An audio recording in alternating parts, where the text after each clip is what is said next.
Voilà, bienvenue mesdames et messieurs sur cette page Facebook. Nous sommes en direct vidéo. Vous savez, il se passe énormément de choses sur ce plateau web, des conférences, des tables rondes. Et justement, on va rejoindre dans quelques secondes le groupe Elabore qui vont nous parler donc de réseau et voirie. Et je vais tout de suite laisser la parole à Clément Borne, responsable du projet AGEP du groupe Elabore. Et ensuite, on aura Carla Ribeiro, également responsable juridique du projet AGEP du groupe Elabore. Clément, c'est à vous. Merci. Donc Clément Borne, effectivement, responsable du projet AGEP, assistance à la gestion de l'espace public. Je fais juste une petite introduction pour la société. Donc Groupe Elabore, une entreprise familiale et indépendante depuis près de 30 ans dans les métiers de l'ingénierie et l'aménagement du territoire.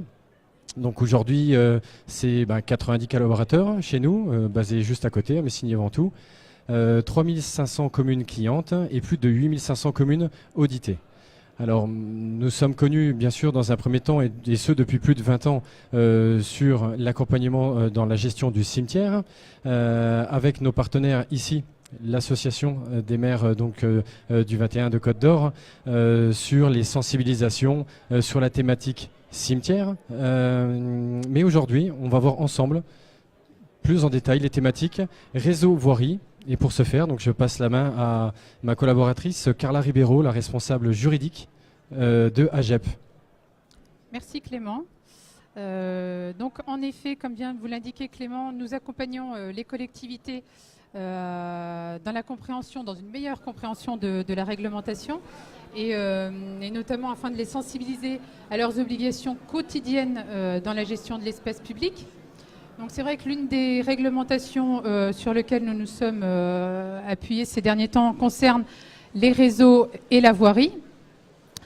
Donc je vous ai préparé une petite présentation. Donc ça va arriver à l'écran.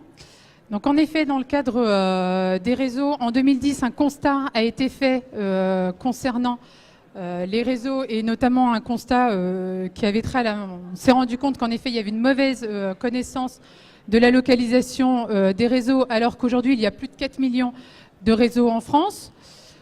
Un autre constat a été que malheureusement il y avait une méconnaissance, voire une non-application des textes en la matière. Ça a engendré bien évidemment des dommages graves, mortels. Des accidents également pour le matériel, des endommagements de canalisation, d'eau, de gaz. Ça a engendré également des pertes financières. Pourquoi ? À partir du moment où on ne connaît pas la localisation de ces réseaux, pour les collectivités, on a du mal à récupérer des finances telles que, en effet, les redevances d'occupation du domaine public. Ça a évidemment aussi engendré des désagréments, des arrêts de chantier, des interruptions de services publics. Dès lors, en 2010, dans la loi Grenelle 2, est arrivée une réforme, la réforme anti-endommagement.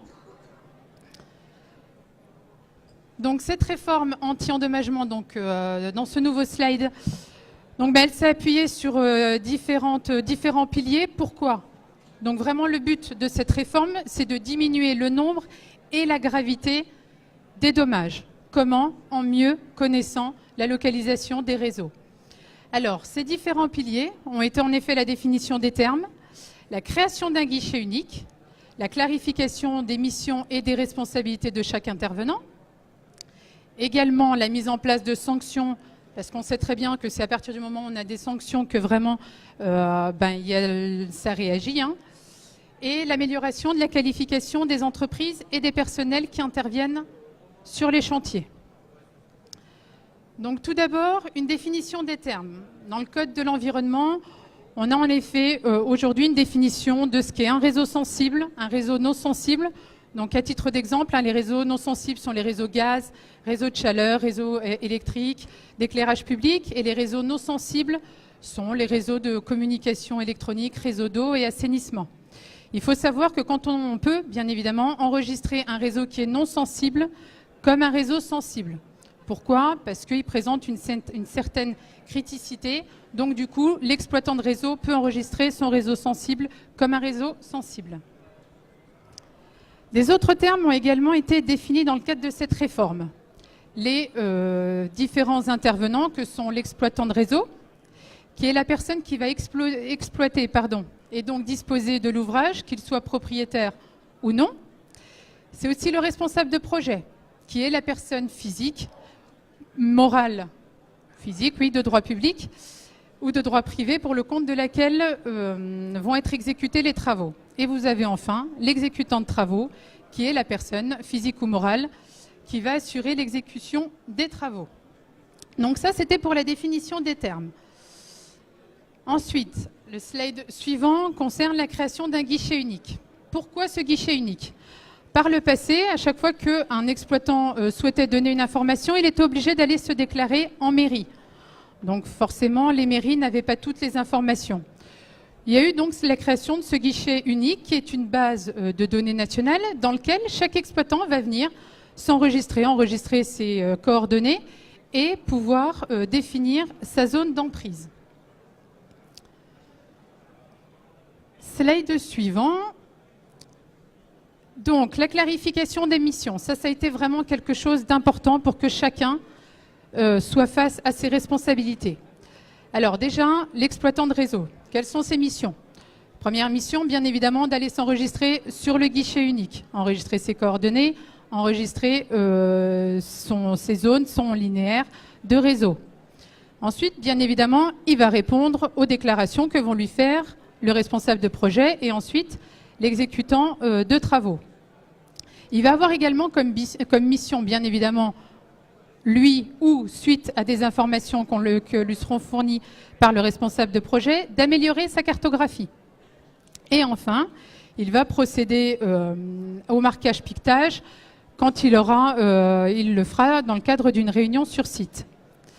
Ça concerne la mission de l'exploitant de réseau. Vous avez ensuite le responsable de projet. Le responsable de projet, lui, sa première mission va être, dès lors qu'il aura la liste des exploitants qui passent sur son projet, de pouvoir faire ses déclarations de projet de travaux. Suite à cette déclaration et aux réponses que vont lui faire les exploitants de réseau, il mettra en place des investigations complémentaires pour améliorer la localisation du réseau qui va passer sur l'emprise de son projet. Suite à ces investigations complémentaires et aux réponses des exploitants, il va renseigner le dossier de consultation des entreprises qui va lui permettre ensuite de candidater pour les exécutants de travaux. Il a également pour mission de garantir la sécurité sur le chantier et, enfin, de procéder au marquage piquetage sur site. Enfin, dernier intervenant dans le cadre de cette réforme, l'exécutant des travaux. Lui, sa mission va être, de la même manière que le responsable de projet, dès qu'il a la liste des exploitants qui vont intervenir, qui ont des réseaux qui interviennent sur le projet, il fait une déclaration d'intention de commencement de travaux. Suite aux réponses, il va de la même manière garantir la sécurité sur les chantiers, c'est-à-dire fournir toute information utile pour que le chantier se passe dans les meilleures conditions. Slide suivant. Donc, concernant les sanctions qui ont été créées dans le cadre de cette réforme, donc il y a 4 sanctions administratives. Donc, je vous en ai mis quelques-unes à l'écran. Donc, en effet, une des sanctions va être quand l'exploitant ne se sera pas enregistré sur le guichet unique. Pour le responsable de projet, quand il aura omis d'envoyer sa déclaration de travaux. Et enfin, l'exécutant de travaux, quand il aura, lui, émis d'envoyer sa déclaration d'intention de commencement de travaux. Et toutes ces sanctions sont punies d'une amende de 1 500 € par infraction qui peut être doublée en cas de récidive. Et depuis 2016, slide suivant, a été créé des sanctions pénales qui concernent là plus particulièrement des réseaux à risque. Et donc, l'une de ces infractions sont le fait d'effectuer des travaux sans déclaration d'intention de commencement de travaux à proximité d'un réseau gaz est puni de 15 000 € d'amende. Et le fait d'omettre une déclaration de dégradation dans le cadre d'une canalisation de gaz est également puni d'une amende de 30 000 €. Donc voilà, aujourd'hui, les sanctions qui ont été mises en place dans le cadre de cette réforme anti-endommagement. Slide suivant. Donc le dernier pilier de cette réforme a été bien évidemment d'améliorer la qualification des entreprises et du personnel. Comment? Eh bien, depuis le 1er janvier 2018, les entreprises qui interviennent dans le cadre de prestations de géoréférencement et de détection doivent être certifiées. De même, tout personnel qui va intervenir sur le chantier doit avoir une autorisation d'intervention à proximité des réseaux. Slide suivante, donc, dans le cadre de cette réforme, vous vous rendez compte que la collectivité est impactée. Pourquoi? Parce qu'elle peut endosser les 3 rôles. Elle peut être en effet exploitant de réseau. Elle a son réseau d'eau en régie. Elle va intervenir aussi en tant que responsable de projet, parce qu'elle aura des travaux à effectuer sur sa commune. Et enfin, elle peut être exécutante de travaux dès lors que c'est son personnel qui va bien évidemment effectuer les travaux sur le réseau.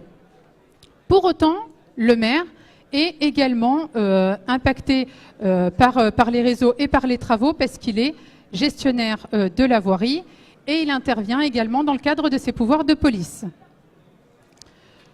Pour vous présenter synthétiquement donc l'intervention du maire dans le cadre de son rôle de gestionnaire de voirie, il faut savoir que le maire est coordonnateur des travaux qui affectent le sol et le sous-sol de la voirie.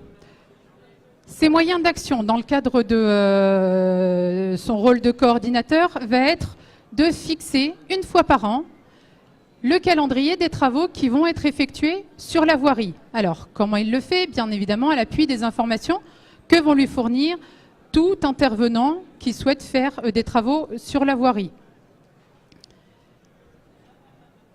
Et à l'appui de ce calendrier, slide suivant, il va pouvoir en effet envoyer à chaque personne, concessionnaire, intervenant qui souhaite faire des travaux, envoyer le règlement de voirie qui lui permet donc, dans le cadre de ce règlement, de fixer les conditions administratives d'utilisation du sol et d'imposer aussi des conditions techniques d'exécution de ces travaux. Donc là, c'était vraiment dans ce rôle de gestionnaire et de coordinateur des travaux. Et le maire, s'il n'est pas impacté par la réforme, de toute façon, il devra intervenir dans le cadre de ses pouvoirs de police. Alors, comme vous le savez, le maire est titulaire de la police générale et il a également la police spéciale qui vont concerner le domaine public routier. Petit rappel, qu'est-ce que le domaine public routier? C'est l'ensemble des voies qui appartiennent à la commune et qui sont affectées à la circulation publique et pour lequel il y a eu un classement. En plus de la voirie, il ne faut pas oublier, bien évidemment, qu'il y a des dépendances à cette voirie qui sont l'accessoire nécessaire à une bonne exploitation de la voirie. Slide suivant. Alors, les polices spéciales. Alors, concernant la voirie, on en a essentiellement 2. Alors, la police spéciale concerne des activités spécifiques. Alors, dans le cadre, notamment de la police de la conservation, le maire, gestionnaire de la voirie, va donc intervenir pour maîtriser les atteintes et les empiètements sur la voirie et les abords. Alors comment? Il va délivrer des permissions de voirie.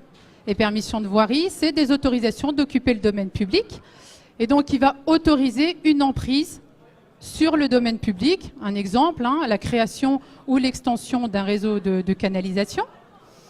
Il intervient également dans le cadre d'accords de voirie. Donc là, ça va concerner plus particulièrement les occupants de droit que sont Enedis, Engie et Orange, les plus gros. Voilà. Donc là, c'est vraiment dans le cadre de la conservation. Autre slide, le maire détient également la police de la circulation et du stationnement, qui là va concerner spécifiquement la commodité de passage sur les voies publiques. Et là, dans ce cadre-là, le maire va délivrer des permissions de stationnement qui là sont également une occupation, mais là on est sans emprise, c'est-à-dire une terrasse de café, par exemple. Enfin, le maire va intervenir dans le cadre d'un arrêté de circulation qui là va fixer les conditions plus générales de bonne circulation, c'est-à-dire prévoir des déviations, une circulation à une vitesse réduite. Donc voilà, le maire va intervenir dans ce cadre de la police de la circulation. Slide suivant. Il faut savoir que les pouvoirs de police spéciale peuvent en effet être transférés à l'établissement public de coopération intercommunale. Pour autant, ils conservent, et là ce n'est pas transférable, ce n'est pas délégable, la police générale. Et là, la police générale, le maire est tenu d'assurer la sûreté et la commodité de passage sur les quais, sur les voies publiques. Donc là, vous serez donc, en tant qu'élu, forcément concerné par tout ce qui va se passer sur la voie publique et donc sur le domaine public. D'où l'importance de bien identifier, en effet, quels sont les statuts des voies, bien connaître la localisation des réseaux. Pour ce faire, Groupe Elabore a créé une plateforme. Donc là, je vais laisser le soin à Clément d'en parler davantage. En tout cas, je vous remercie. Alors, je vais reprendre. Hop, voilà. Donc, effectivement, la plateforme qui est un outil qu'on a mis en place pour vous, les collectivités, bien sûr, s'appuie, vous l'avez compris, de toute cette expertise que l'on met en place à Groupe Elabore. Donc, je le précise de suite, ce n'est pas un outil qui va être forcément compliqué, qui va être lié à un SIG métier, à quelque chose de très technique. On a voulu, via cet outil, que vous ayez un support afin de collecter, d'archiver, de géolocaliser vos données existantes en mairie. Savoir aujourd'hui ce qu'il existe, puisqu'on parle de réseau sur les réseaux, on parle de voirie sur votre voirie, mais également les autres thématiques que nous allons voir et que vous voyez à l'écran, et je l'espère en tout cas, sur la signalisation, l'urbanisme, l'environnement et cadre de vie où nous retrouvons les aires de jeu, les aires de gens du voyage, le cimetière, et également travaux et entretien, tout ce qui est DT et DICT. Cette plateforme, alors ici en dessous vous allez voir, hein, c'est la mise en cage que nous on dit, c'est un mot, il n'y a rien de technique, c'est été inventé par Groupe Elabore, tout simplement pour stipuler le collationnement, l'archivage et la géolocalisation. On veut simplement s'arrêter là avec vous, parce que je pense qu'il y a un gros travail. Je prends un exemple tout simple, aujourd'hui aller rechercher une donnée dans une mairie, telle qu'elle soit, on va prendre l'eau potable par exemple. Vous avez un plan d'eau potable existant, parce que c'est en régie. Il faut aller le récupérer, il est dans un placard, il est parti sur le terrain avec un élu, avec un technicien, on a du mal à avoir l'information, on a du mal peut-être à se transmettre aussi cette information au sein de la mairie, essayer de mutualiser. Nous, on va vous aider à tout ça. On va aller récupérer cette information, on va le scanner et on va l'intégrer sur cette plateforme afin que vous ayez l'accès à ce plan d'eau potable, puisque c'était mon exemple, mais de tous, la secrétaire, madame, monsieur le maire, pardon, les élus, les techniciens, on essaye voilà, de mutualiser et aussi, vous l'avez compris, du coup, pérenniser cette donnée. Je sais qu'il y a les élections qui arrivent en 2020, l'équipe municipale change. Aujourd'hui, je pense que ceux qui reprendront la main seront très très contents de trouver un outil où on va pouvoir y retrouver sur cette même unité de lieu toutes ces données. J'ai donné un exemple d'eau potable, mais nous pouvons, et vous l'avez compris avec Carla, au niveau de la réglementation, intégrer tout ce qui est arrêté, règlement de voirie, et vraiment tout type de documents avec tous les formats possibles. Je vais vous montrer en quelques minutes parce que j'ai cru comprendre qu'on était un petit peu en retard au niveau du timing, pardon. Donc c'est tout simple. On va vous laisser remplir un questionnaire et ça c'est en totale autonomie. Vous allez voir, c'est très simple. Sur ce questionnaire, vous vous laissez porter. Hop, je vais cliquer sur cet exemple de réseau. Vous laissez porter tout simplement, puisqu'on parlait d'eau potable, sur les petites questions qui sont liées à cette thématique. Vous y répondez oui, non, je ne sais pas. C'est très simple. Vous posez pas de questions, on se les a posées pour vous. Il n'y a pas de problème. Une fois que vous faites cette action de dire oui, j'ai la carte de réseau d'eau potable, allez chercher cette carte de réseau d'eau potable. Vous nous dites oui, j'ai les arrêtés qui sont liés à ces travaux, puisqu'on parle de plan de récolement. Oui, j'ai les DTDICT qui sont liés. Allez les chercher physiquement et on va les scanner, les dématérialiser et les intégrer à la plateforme. Je sais peut-être que ce que vous allez pouvoir nous dire à travers cette information. On ne veut pas changer votre quotidien. On ne veut pas changer les outils avec lesquels vous travaillez aujourd'hui. Si aujourd'hui vous travaillez sur du tableau Excel, si vous travaillez via peut-être un petit SIG, un outil métier pour gérer cette thématique d'eau potable, eh bien, nous pouvons également les intégrer à cette plateforme de façon à ce que vous ne sortiez pas de cette unité et vous puissiez facilement accéder donc à toutes ces informations et aussi sans changer votre quotidien. Et vous allez voir, par exemple, je vais arborer ce que je viens de dire sur la thématique, et puisque vous l'avez compris, on est aussi spécialiste sur cette thématique cimetière. L'environnement sur lequel vous allez pouvoir travailler demain, c'est celui-ci, avec une possibilité donc d'intégrer, comme je l'ai dit, même si ce n'était pas un logiciel groupe Elabore, d'aller intégrer votre logiciel de gestion sur la thématique concernée et pouvoir y accéder directement depuis cette plateforme. On a parlé également de DT, DICT, quelque chose qui vous anime. Peut-être, moi j'entends souvent d'ailleurs en passant auprès de nos clients, monsieur, madame la secrétaire là, qui utilise et qui gère cette thématique, eh bien on va lui proposer de la gérer aujourd'hui via cet outil.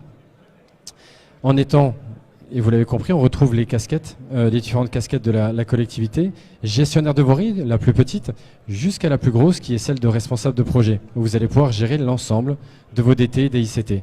Et là, c'est tout simple, encore une fois, on va prendre le planning, par exemple, en tant que gestionnaire de voirie, on va prendre le planning de travaux, qui est effectivement annuel et que vous tenez, vous, dans vos mairies au quotidien. Et vous allez pouvoir aller simplement aller visionner les travaux qui sont en cours, par exemple. Et encore une fois, je le répète, tout le monde va pouvoir y aller. Tout le monde au sein de la mairie, c'est vraiment ce que l'on souhaite, c'est qu'on souhaite mutualiser cette donnée, qu'on puisse tous y avoir accès. La finalité, effectivement, est sur cette petite onglet commune, puisque sur cet onglet commune, vous allez pouvoir retrouver carte, contact, documents. Et là, une fois qu'on aura fait ce travail d'intégration ensemble de données au sein de cette plateforme, via ce pré-audit que vous voyez en bleu, on va pouvoir retrouver une petite cartographie de votre commune. J'attends qu'elle s'affiche. Et sur cette cartographie de votre commune, vous allez cliquer tout simplement sur la rue. Et là, l'exemple que j'ai donné tout au départ, où, puisque madame la secrétaire est partie en congé et monsieur le maire ne sait pas forcément où sont ces données, on va pouvoir toutes les retrouver ici. Voilà, on n'aura plus à chercher. Tout sera accessible dessus cette plateforme, puisque tout au-dessus, vous retrouvez vos documents liés à la rue sur laquelle je viens de cliquer. Et en dessous, on va retrouver les documents qui sont liés à la commune. Et là, vous pouvez le constater, on parle de PLU, on parle de délibération, on parle de zonage général. Et là, ce qui va être intéressant juste, et je finirai là-dessus, sur l'aspect de zonage général, hier vous aviez un plan de format A0 qui était difficilement peut-être accessible, mais aujourd'hui lisible peut-être de tous. Nous, on aura fait, bien sûr, toutes les informations, on les aura toutes mises à votre disposition. Une information qui n'est pas des moindres, savoir s'il est à jour ou non, ça aussi, hein, peut-être qu'aujourd'hui les gens qui ne sont pas techniques au sein de la mairie ne sont pas censés le savoir, c'est pas leur boulot. S'il y a une question d'un administré aujourd'hui, il est quand même pour autant important de pouvoir y répondre et de ne pas se retrouver bête, pardonnez-moi l'expression, devant cette information. Donc on va pouvoir retrouver ce genre d'informations sur cette plateforme, mais également pouvoir l'afficher avec une lisibilité qui est relativement claire, et vous allez pouvoir bien sûr zoomer, l'intégrer, le reprendre et à minima répondre à la question dans l'urgence. Voilà. Donc ça, c'est effectivement un gros point positif de cette plateforme, et bien sûr, je le rappelle, et je ne rentre pas dans le détail là-dessus, ce n'est pas technique, pas d'inquiétude, on est là pour vous accompagner. Aujourd'hui, le groupe Elabore, c'est surtout l'humain, vous l'avez compris, via l'expertise de Carla, ça c'était le juridique. Mais bien sûr, chez nous, on a aussi du géomaticien, on a du sigiste, on a de l'informaticien et on a des techniciens. Voilà, que des experts qui sont au sein de cette société Groupe Elabore.